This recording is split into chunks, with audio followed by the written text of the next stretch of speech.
It's the secret clash.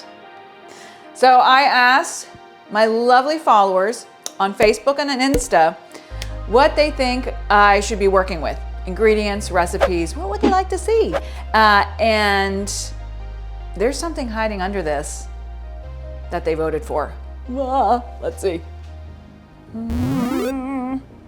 Gluten-free flour. This is my job today. Gluten-free flour. Let me think about it. I'll be right back with some ideas.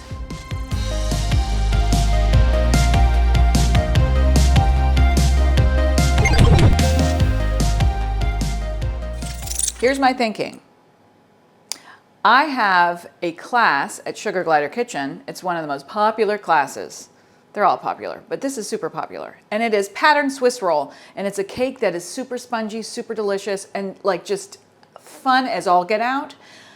But it requires a type of flour that I usually don't use, a bleached cake flour. And bleached cake flour has less gluten, more starch.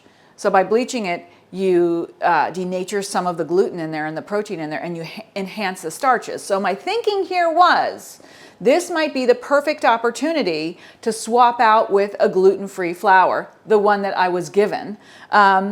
And let's see how that works. I'm not sure that it will be as light and fluffy as the original, but I think this could work. So I think this is gonna work.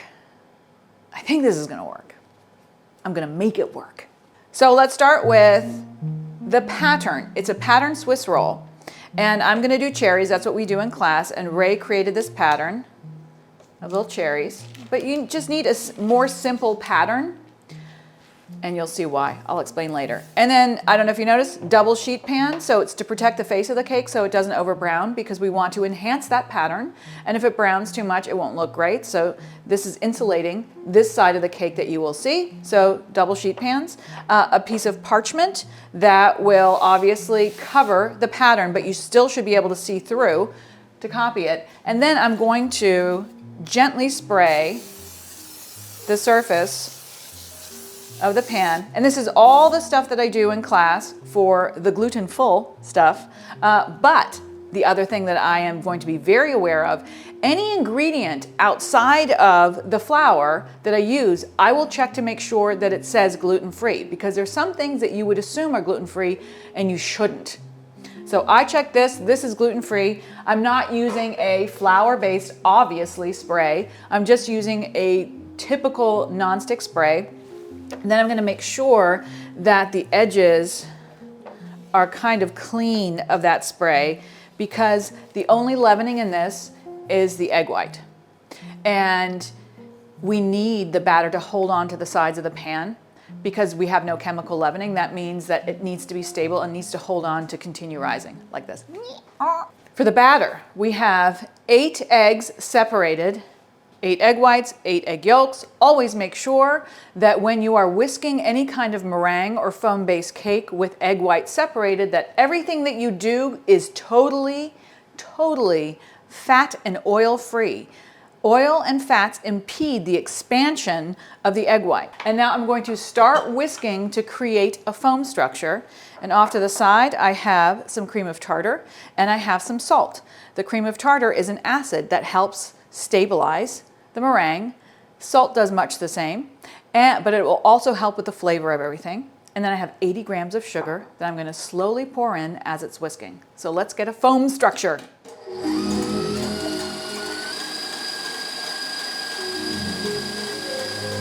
Cream of tartar.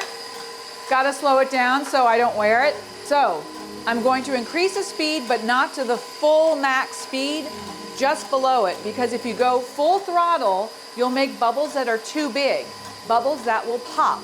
And what we're trying to do is make a microfoam. And the microfoam means that you have tiny bubbles that are far more stable, and they won't pop as you're spreading out the batter, and they won't pop in the oven. They'll create a structure that is more stable. Everything that we're doing here is creating a stable structure so that this cake holds its shape, and it will make using gluten-free flour that much better, because we're helping it along. We're going to create all this structure that usually you can get help with by using something with gluten. And I'm going to do this slowly. If you add the sugar in all at once, it's literally going to just weigh down the egg whites, and it's going to make it so much harder for them to expand. So you're going to add the sugar slowly. I think of it as raining in the sugar. Just gentle. And this allows the sugar to dissolve and not to settle on the bottom. So you don't have a gritty meringue, and you actually will have a lighter meringue. Again, this is a French meringue.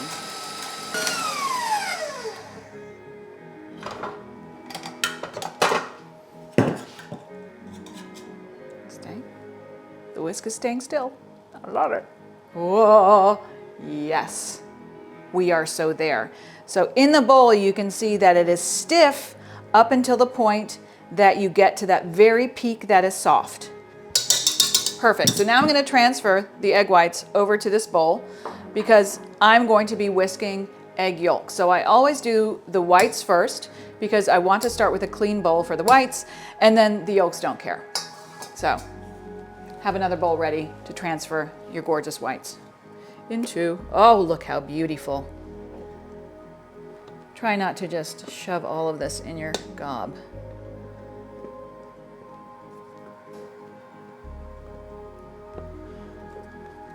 One of the reasons that I thought that this would be kind of the perfect recipe to do that substitution of the gluten-free flour is that you spend a lot of time, whether you're using the gluten-free or that very low gluten flour, you're spending a lot of time making sure that all the elements are really stable, that they support the cake.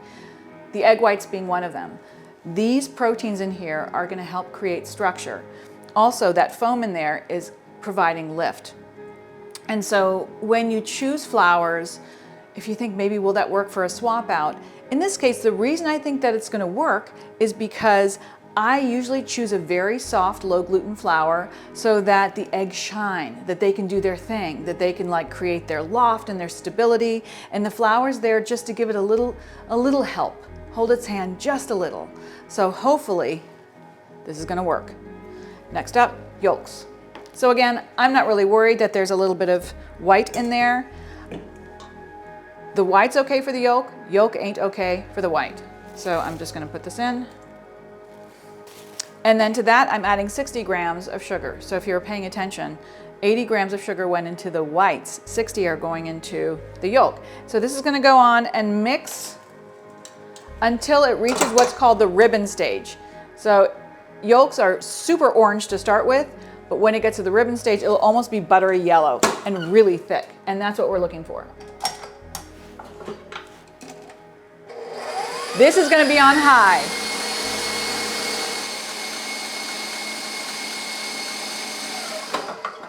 We're at ribbon stage. I always know that I'm at ribbon stage when I look in the bowl and I'm like, oh, that looks yummy. Because it does. It looks so scrumptious and thick.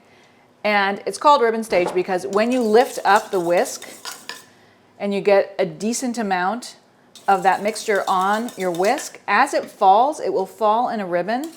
And then to that, I'm going to add some water and oil, the flour, and some extract. So what I had to do is I had to look through all my extracts to see what I could use because a lot of them are not gluten-free. Always check that label. And some of them just didn't say anything at all about whether or not it was gluten-free, and I wasn't going to take the chance. This label literally said it is gluten-free, and it's made in a facility that does not process wheat. Look for that too.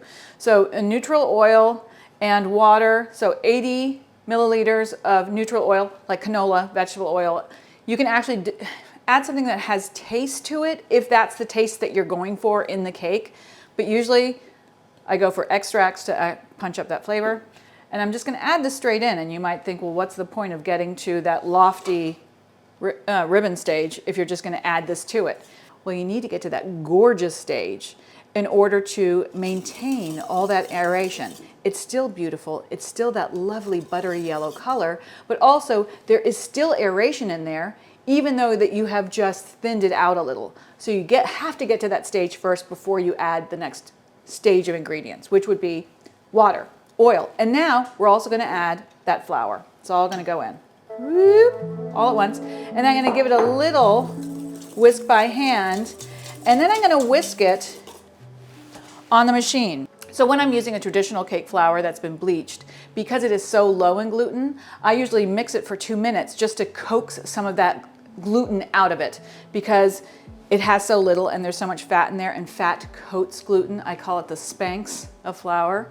So you really have to force some gluten out of there. In this case, there is no gluten present. There is starch though. And so I am curious to see what happens when, I don't think I need to do 2 minutes, but I think it needs to thicken to some degree. So let's see what happens. This is gonna be interesting. And I'm gonna add about a teaspoon of gluten-free vanilla. Perfect. Okay, let's see what happens. Fingers crossed. It's already thickening. Oh, I might just have to do a quick whir on the mixer to get it combined. Because, again, no gluten. I'm gonna stop right there. So next up, my job is to fold these two together and to make it a homogeneous batter. Because this is a bigger bowl and it's gonna give me more room to move, I'm going to transfer this into here. Kind of cheating towards the side, not putting it on top.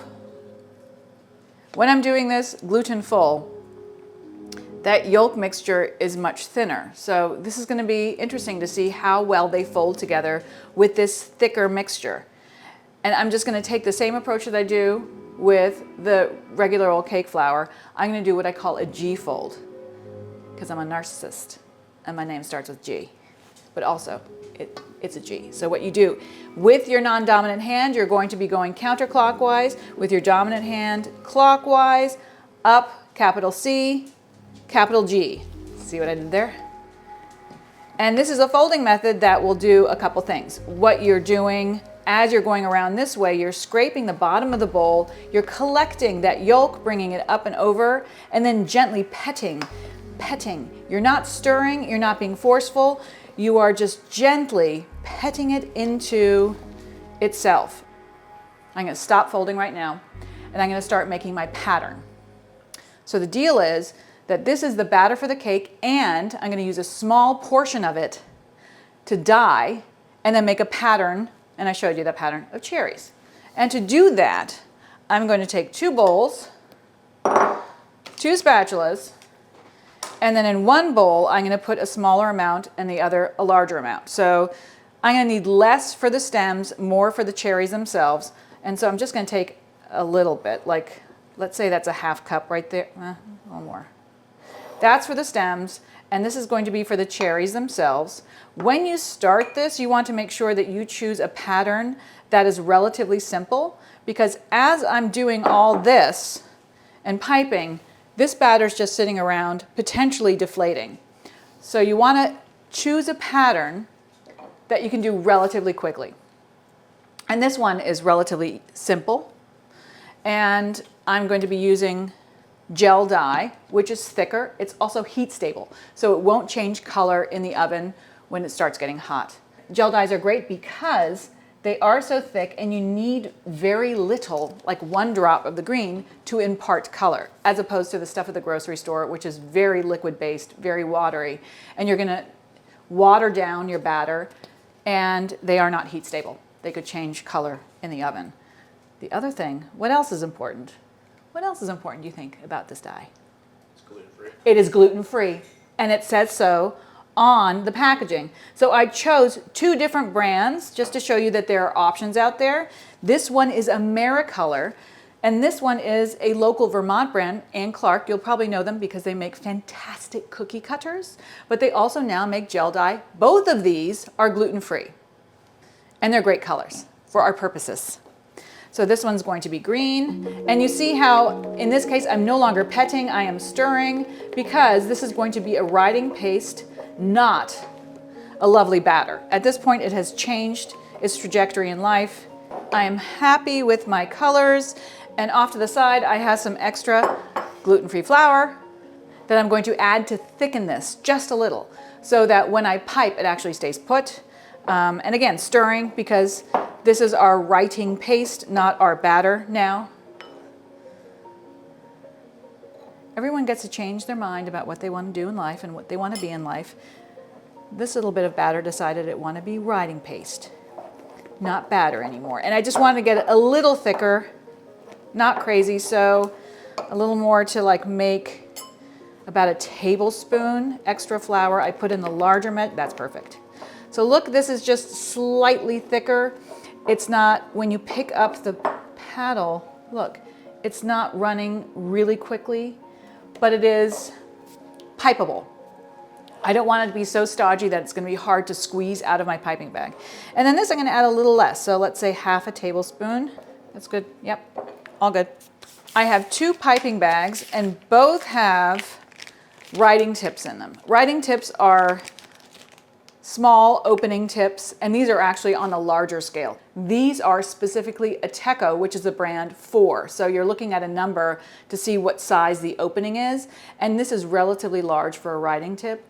And before I fill the bag, I'm going to do the following, because even though this is stiffer than the batter, it's still running pretty hastily. So I want to fill this bag without losing the batter as I'm filling it. So what I do is I twist and I tuck. So that will allow me to fill this without all the batter just going out the tip. And now I'm going to make a little sleeve, and then I'm going to open this up. Before I do anything, I'm going to open this up, and I'm only going to put batter right in there. Not here, not on my hand, in there. And then I'm going to go straight in. And I can put all of it in there. And I'm starting with the stems.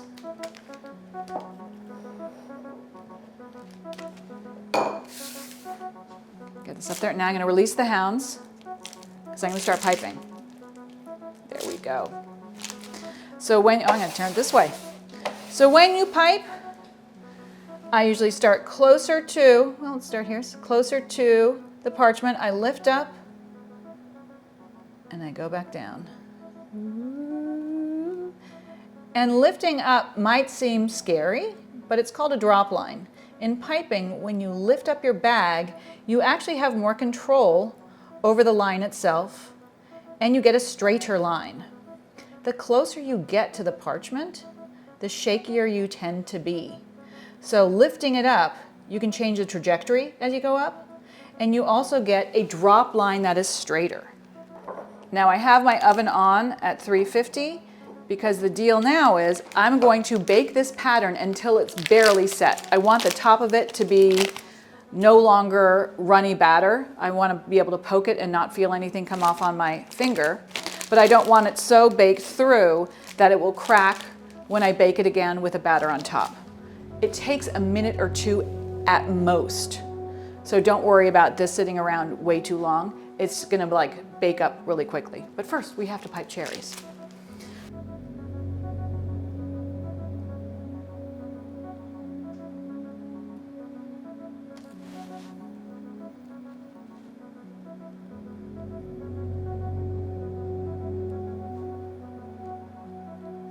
It's going to go straight into the oven, a minute or 2 maximum. If you have a really high fan on, and I bake the cake itself on a high fan, if you can lower that fan while you're baking the actual pattern, that is better, because this is so light, it can get picked up by a high fan and sent to the back of the oven. So when you're baking the pattern, if you've got convection and you can have the option of putting it on conventional, put it on conventional for the sake of the pattern, and then bump it back up for the actual baking of the cake. And now, a minute or 2, that's all we need. Baked cherries. So what you're looking for when you take them out, it's gonna be hot. They're gonna look like puffy stickers when they first come out, but they should not be fully baked. And by that I mean you're gonna look for the puffiest one and you're gonna give it a little poke, poke. And what you're going to look for or feel for is that it feels soft because it's not fully baked, but nothing comes off on your finger. You wanna make sure that it is set right on the top so it doesn't smear when you put the batter underneath, but it is not fully baked so that when you roll it, it is so dry that it cracks. Now we are going to put the rest of our batter on top, and I'm going to start here. Still looking good. Got a little. Now, if you find as you're putting the batter down that I see a little yellow there from the yolk, I see a little white there, I'm going to do a little incorporation right on top. Looking good. And I'm going to spread out the batter, making sure that I get into the corners first. That tends to be the area that people ignore when they're making any kind of Swiss roll, roulade. They forget that corners exist. And they pile all the batter in the middle of the pan. And what tends to happen is that there's so much batter and it's so thick right in the middle that as you're rolling up the cake, it cracks in the middle because it's just way too thick. And then it cracks on the sides because it's overbaked and dry. So I always address the corners and sides first and make sure that everything is even, Steven. And then I'm going to get low. I'm going to do a little baking yoga. I'm going to get low and make sure that it is well and truly even. And then I'm going to do a shimmy, shimmy, shimmy, shimmy, shimmy, shimmy, gentle stomp, stomp, stomp, stomp, stomp, stomp, stomp. What the shimmy does is it gets that batter snuggled into that pattern. In case there are large bubbles down there, you're going to settle it down so it's going to like latch onto the pattern. And doing the very gentle stomp, I will hear it if you do it too loudly, but gentle so that any larger bubbles rise up to the top. And then it's the rule of 10. You're only allowed to pop 10 bubbles because if I let you pop more, you're going to be here all day. So for this cake, in its gluten state and other full form recipes and classes, you can go to my Thinkific platform. But this is now going into the oven. It is straight out of the oven, super hot. Before I do anything, I'm going to separate the two pans. And off to the side, I have two cool sheet pans. I mean, you don't need that many sheet pans. I just happen to have them because I got to school. And now I'm going to take my paring knife, and because I cleaned the sides, remember, so that it would stick, I have to release it from the sides of the pan.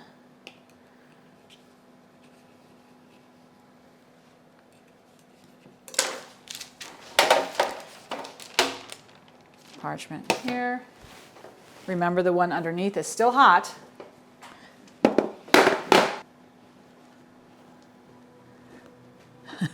Release, release. Woohoo! That's exciting. And yes, I left the pattern on there. It's okay. You can reuse it. It doesn't burn or anything. It's protected. First thing I do, because there was a little bit of that parchment that was folded over, I'm going to get that released because it could be digging into the cake. And I don't want to pull it away hastily and then it tears the cake.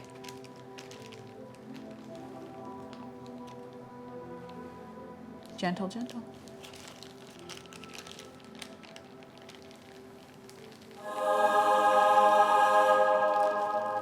That's pretty great. I'm pretty happy. Feels spongy. Now I'm going to turn it the other way around because I've got to roll it. But I'm not going to roll it this way because then I'd be hiding the pattern. So parchment on top.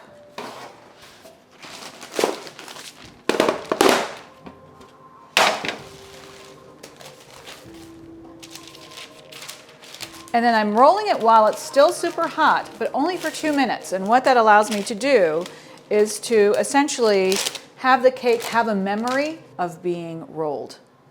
But you don't want to let it cool like this because it can crack as you unroll it. So I give it 2 minutes and then I gently unfurl it. 2 minutes are up. So I'm going to gently unroll it. Not bad, not bad, not bad.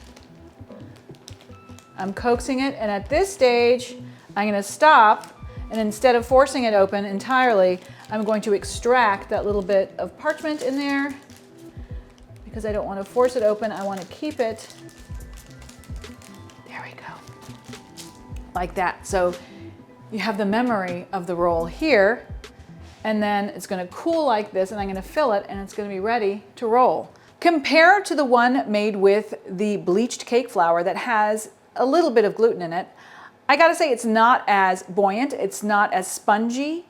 That one is about this thick. This one is a bit thinner. But that said, I am not disappointed. I think just visually, it's a great looking cake. Now, we still have to taste it, but what I'm seeing here is making me really happy. And while it cools, we get to make our filling, which is also gluten-free. So win-win all around. Cool little guy, cool. I'm going to cool. So making the filling, making sure it's gluten-free. It contains very simple ingredients. Heavy cream, cold. Philadelphia cream cheese, cold. Not the low-fat stuff, full fat, always. And then half a cup of confectioner sugar. Make sure you check all the labels to make sure that even though just you would think they would be gluten-free, sometimes they're made in facilities that process wheat, because there are products in the event that one isn't, another will be, because it's an important thing. So we're just going to start with the cream cheese, cold cream cheese, a whole block, and then to that I'm going to add a half cup or 56 grams of confectioner sugar, and we're just going to mix that until it is combined. Because it's cold, it could contain a few lumps. That's totally fine. That's not what you're worried about. You're worried about it getting stiff. It's combined. I'm happy. I'm going to put a teaspoon of the gluten-free extract, which is vanilla. And then I'm going to slowly add in the cold, heavy cream. Also, if you like cream cheese frosting, but you want it to be a little lighter, not so dense, this is a great alternative. This is something that will keep its shape. You can use it in cakes, not just a roulade cake. So it's worth having this recipe in your back pocket. And this is just the right amount for the size of this cake. So we're going to use all of it. Off to the side, I also have a dozen pitted cherries, because we put cherries on the outside. We have to put cherries on the inside. And that said, you can use other fruits. Anything that isn't too juicy and that will liquefy the actual filling. So think about what you like. Just make sure you have a corresponding pattern, unless you want to mess with people and put a totally different fruit on the inside than what they're seeing on the outside. That'd be fun. And then we're going to fill this puppy. So the first thing I do is I approach right in the middle here, and then always touch to make sure that it's cool to the touch, because you don't want to fill this while it's still warm. It will melt the filling. So I'm going to get in here and pipe right in there. And then I'm going to do a second strip right there. And I'm not going all the way to the ends, because I'm going to trim those, and as you're rolling up, it'll squeeze some of it out towards the sides anyway. So I always stop about a ½ inch before the edge of the cake, and then I'm going to continue piping. Yes, you can just spoon on the filling, but this ensures that there's a more even distribution of this lovely frosting. Oh, excuse me. And then right here, I'm just going to gently coax a thin layer up here, and then I'm going to do the same right up to the edge.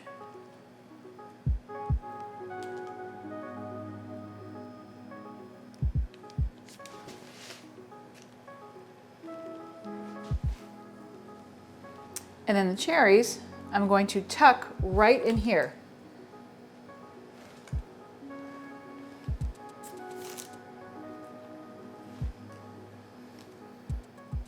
So I'm going to use the parchment to help me along, and I'm going to first lift it. I'm going to do a little press to make sure that the cherries are in there. And then the main motion is pulling the parchment away from yourself. I'm not really going to do much with my left hand. I'm just going to be here for stability.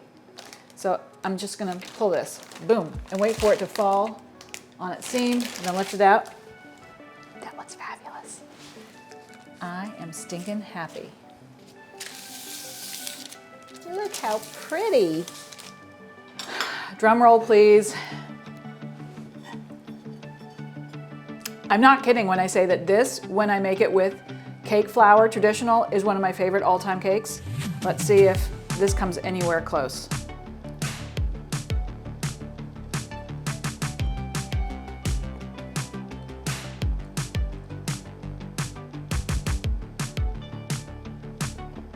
That is phenomenal. That is so good. I was anticipating a grittiness, like a kind of off taste to it, but it is beautiful. This is just a really tasty, sumptuous cake. I don't think anybody would know unless you told them that this was made with gluten-free flour. I'm a genius.